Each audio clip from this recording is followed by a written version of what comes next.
សួស្តីបងប្អូននេះហើយទឹកដីមណ្ឌលមើលទេសភាពបងប្អូនទេសភាពស្រស់ស្អាត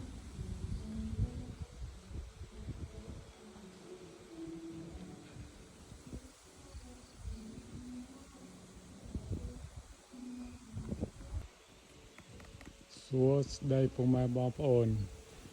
នេះហើយទឹកដីមណ្ឌលគិរី